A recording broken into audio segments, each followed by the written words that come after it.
Ya, makin pesat legenda hidup Thailand akui progres positif timnas Indonesia.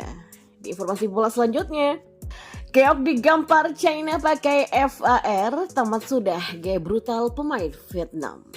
Simak selengkapnya di sini bersama saya untuk Anda. Di informasi yang pertama.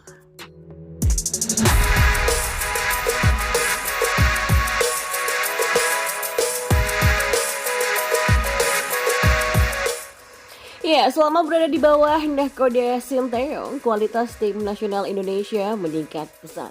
Meskipun belum mampu memberikan trofi untuk timnas, namun polesan tangan dingin pelatih berkebangsaan Korea Selatan itu diakui oleh banyak pihak telah memberikan perubahan yang sangat besar bagi permainan dan kualitas skuad sepak bola nasional. Tidak hanya diakui oleh beragam pihak yang berada di dalam negeri, namun progres positif yang dicapai oleh timnas Indonesia juga mendapatkan sorotan tersendiri dari pemain legenda hidup timnas Thailand, Terasil Dangda. Ya, seperti yang diunggah oleh akun TikTok @timsagaruda_4, penyerang andalan pasukan Gajah Perang tersebut menyatakan bahwa perkembangan timnas Indonesia belakangan ini berjalan sangatlah pesat, bahkan tanpa ragu. Pemain yang kerap menjadi momok dan mimpi buruk lini pertahanan timnas Indonesia tersebut memprediksi skuad Garuda akan memberikan kejutan di Piala Asia tahun depan. Ya, perkembangan timnas Indonesia sangat cepat sekali terjadi. Mungkin ini adalah masa keemasan sepak bola Indonesia yang diisi oleh jajaran pemain terbaik dan dipandu oleh pelatih hebat di belakangnya. Mereka akan memberikan kejutan di Piala Asia mendatang di Qatar. Dengan skuad yang ada sekarang, mereka akan mampu melakukannya. Mereka akan mampu bersaing dan memberikan kejutan di Piala Asia Qatar mendatang, ujarnya. Apa yang dikatakan oleh Terasil memang bukanlah sebuah hal yang berlebihan. Pasalnya semenjak ditangani oleh Sinteyong, timnas Indonesia berhasil menunjukkan permainan yang menawan dan berhasil mempercundangi negara-negara kuat yang dulunya terasa berat untuk dikalahkan. Bahkan mantan pelatih timnas Korea Selatan tersebut juga tercatat sebagai satu-satunya pelatih timnas Indonesia yang mampu meloloskan 3 level timnas berbeda ke putaran final Piala Asia. Nah, sebuah prestasi yang sejauh ini baru bisa ditorehkan oleh Sinteyong seorang saja. Di persepak bolaan Asia Tenggara, nama seorang Terasil Dangda sendiri bukanlah nama yang asing. Pemain yang kini membela BG Pathum United tersebut tercatat telah membela timnas Thailand sebanyak 118 kali dan mencetak sebanyak 55 gol. Tidak hanya itu, pemain yang kini berusia 35 tahun tersebut juga tercatat menjadi bagian dari kesuksesan Thailand yang menjuarai Piala AFF di tahun 2020 dan tahun 2022 lalu. Dan di informasi bola selanjutnya, timnas Vietnam memulai agenda FIFA Matchday-nya di China pada Selasa 10 Oktober 2023 melawan tuan rumah dengan kekuatan terbaiknya, tapi kalah juga. Philippe Troussier tentu ingin membuktikan kualitasnya tidak hanya dicap mengganti sepadan Park Hang-seo, tetapi lebih dari itu. Pelatih asal Perancis bahkan membawa seluruh pemain terbaiknya hingga diklaim media lokal setempat sebagai skuad terbaik milik Vietnam. Di sisi lain, posisi Alexander Jankovic akan semakin terancam jika dipermalukan tamunya dari Asia Tenggara ini. Pasalnya di laga FIFA Matchday sebelumnya, timnas China di bawah asuhannya tak mampu meraih hasil maksimal meski bermain di kandang. Ya, inisiatif serangan berada di tangan skuad China. Sejumlah peluang emas bahkan didapat di menit-menit awal pertandingan. Sayangnya, penyelesaian akhir pemain China belum berubah hasil maksimal. Vietnam hanya mengandalkan serangan balik saja.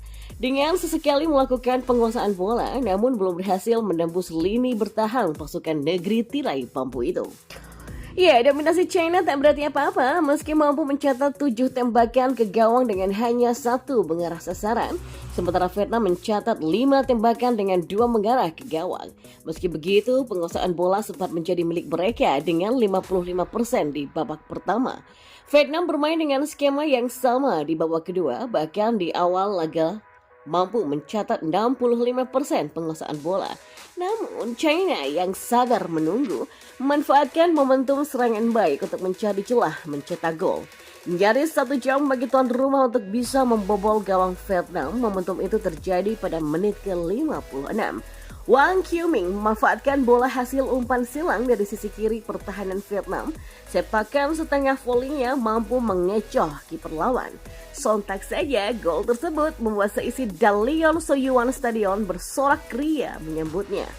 Alih-alih mencetak gol penyamaran kedudukan, pemain Vietnam lebih sering jatuh tersungkur di atas lapangan dan berbaring cukup lama. Keributan sempat terjadi antar pemain kedua kubu. Jiang Gangtai pun juga merespon permainan kasar Nguyen Tien Linh. Akibat permainan kasarnya, Tien Linh pun diganjar kartu merah usai kartu kuning yang sebelumnya diberikan dianulir. Wasit menggunakan VAR untuk mengoreksi keputusannya. Tien Linh pun berjalan ke lorong stadion tanpa melakukan protes. Ya, tuan rumah sempat mencetak gol di menit tambahan waktu babak kedua, namun dianulir VAR karena offside. 1 menit berselang, China sukses menggandakan keunggulan lewat sang kapten Wu Lei yang memanfaatkan skema serangan balik. Hingga waktu normal dan menit tambahan berakhir, Vietnam tak cukup mampu mencetak gol balasan. Skuad yang digembar-gemborkan terbaik oleh media lokal setempat ternyata keok di tangan tuan rumah, China. Dan di informasi bola yang terakhir, jika benar mendapatkan kontrak 3 tahun, bakal lebih banyak event yang dijalani Shin Tae-yong bersama Timnas Indonesia. Yang keenam, Piala AFF 2024 dan 2026. Piala AFF 2024 dan 2026 dilangsungkan pada akhir tahun.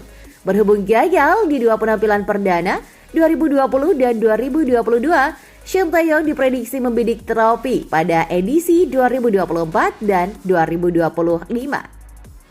Di urutan kelima, SEA Games 2025. Selain Timnas Indonesia Senior, Shin Tae-yong juga membesut Timnas Indonesia U23. Karena itu, Shin Tae-yong bakal memimpin Timnas Indonesia U23 di SEA Games 2025. Setelah gagal di SEA Games 2021, Shin Tae-yong yang praktis memburu medali emas di SEA Games 2025. Yang keempat, kualifikasi Piala Asia U23 2026. Piala Asia U23 2026 dilangsungkan di Arab Saudi. Babak kualifikasi sendiri bakal digelar akhir tahun 2025. Ketiga, Piala Asia U23 2026. Melihat kekuatan Timnas Indonesia U23 saat ini, skuad Garuda Muda berpeluang lolos ke putaran final. Jika kesampaian, ini merupakan yang kedua beruntun Timnas Indonesia U23 lolos ke putaran final Piala Asia U23. Yang kedua, Piala Asia 2027. Piala Asia 2027 digelar di Arab Saudi pada Januari 2027. Turnamen ini bisa menjadi pertaruhan karir Shin Tae-yong bersama skuad Garuda. Dan yang pertama, Piala Dunia 2026. Piala Dunia 2026 dilangsungkan di Amerika Serikat, Kanada, dan Meksiko pada Juni-Juli 2026.